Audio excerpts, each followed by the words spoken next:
தலைக்கு எண்ணெய் வைக்கிறப்போ செய்யவே கூடாத தப்பை பத்தி இந்த வீடியோல பார்ப்போம். நம்ம ஸ்கேல்புக்கு எண்ணெய் தேவையே இல்லை, அதுலயே இயற்கையா ஆயில் உற்பத்தி ஆகும். ஆனாலும் எண்ணெய் வைக்கிற பழக்கத்தை இங்க நிறைய பேர் ஃபாலோ பண்றாங்க.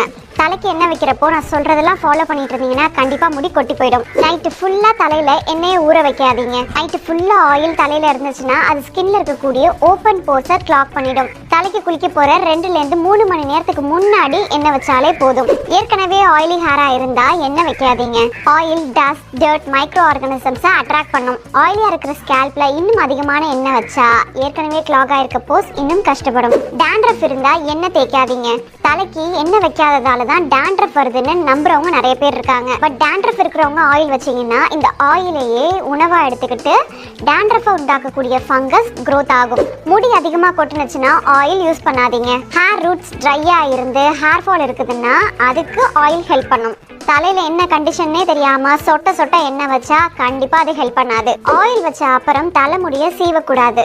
ஆயில் வச்ச அப்புறம் ஸ்கேல்ப் ரொம்ப சென்சிட்டிவா இருக்கும். ஸோ முடிய சீவுனா பிரேக்கேஜ் ஆகும். எவ்வளோ கம்மியாக தலைக்கு எண்ணெய் வைக்கிறீங்களோ அது நல்லது.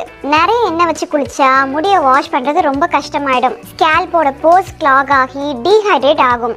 நிறைய எண்ணெய் வச்சா நிறைய பெனிஃபிட்லாம் தராது. இந்த வீடியோட பார்ட் 2 வேணும்னா கமெண்ட் செக்ஷனில் மறக்காமல் சொல்லுங்கள். இந்த வீடியோவை இந்த மாதிரி மிஸ்டேக் பண்ணிக்கிட்டு இருக்க ஃப்ரெண்ட்ஸுக்கு ஷேர் பண்ண மறக்காதீங்க.